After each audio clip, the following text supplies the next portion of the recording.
guys, how's it going? Welcome back to the channel. Today we're just out for a little run, trying out the new welded diff and the new shafts. It's a bit greasy to be doing launches, but we can give it a shot and see what acts anyway. And just generally out for a drive, set up some throttle blip and stuff like that, and see how the car's doing. Just a little winter drive, nothing too special. So yeah, let's get the laptop on the go and take it for a little run,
So, launch control's working and it's spinning both wheels. So that's good. So, button in, foot down, launch control, leg on the button.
Yeah, there we go, right.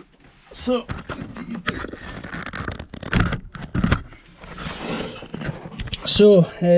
as you can see here, we're at lean cut.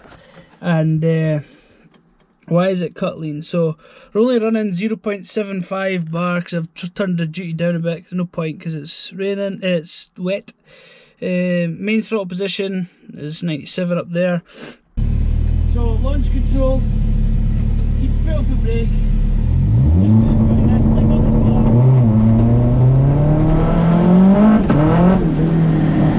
1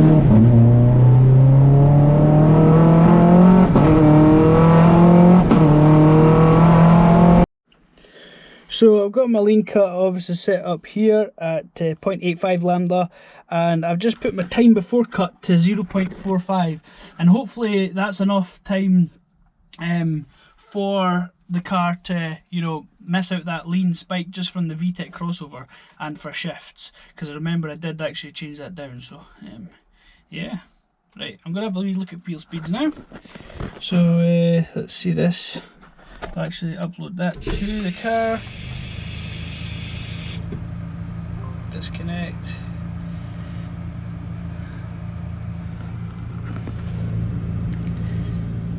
Right, to Maxxecu. I've got heating in here. That's the crack. Right, so save that.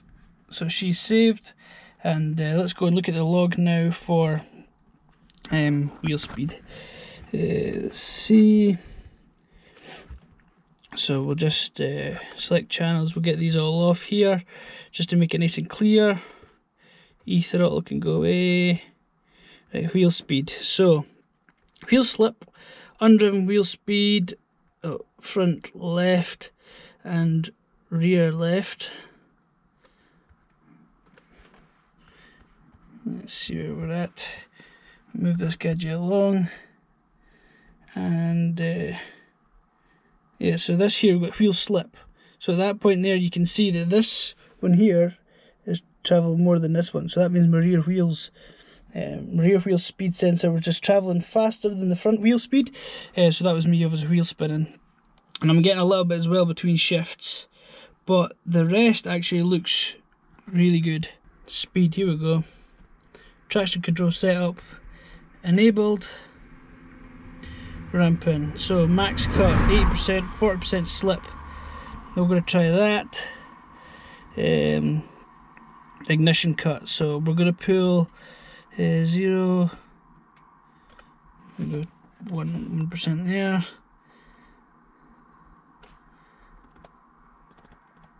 And we're going to bump that up to there. And then set traction. Now let's try that. Let's see what traction control does, and we'll log that as well.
before I run out of fuel.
made it back home. Let's see how much fuel we've got left.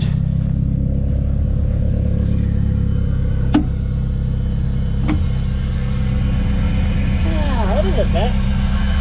For a turn, but yeah, not enough for some massive pools anyway. But that's probably a good day for this video anyway. To be fair, just out for a bit of fun. Car just idling away as it is, no problem at all. Nice and happy, always is. Really rate these Honda engines. They seem to take a lot of abuse. Obviously, you need to look after them when you're tuning. You can't just go total gung ho.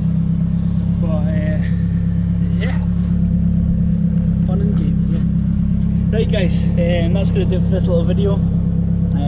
Just a bit of a run around in the car, nothing too fancy, and hopefully we're going to get to a track soon. We was trying to get to Cruel Raceway, but due to COVID it was shut, so we might end up doing like a proper track day on track at Knockhill or elsewhere, because the car is performing fantastic now, and I'm really happy that traction control and everything is working as it should. So just a little bit more time to dial in the auto blip. Auto blip on downshift is very sensitive because you need to make sure you open the throttle just enough to catch the target RPM of the auto blip. So too much it won't catch, and too little it won't catch either. So that just takes time, but no big issue, we'll sort it. And as ever guys, you guys take care, stay safe, and we'll catch you in the next vid. Cheers.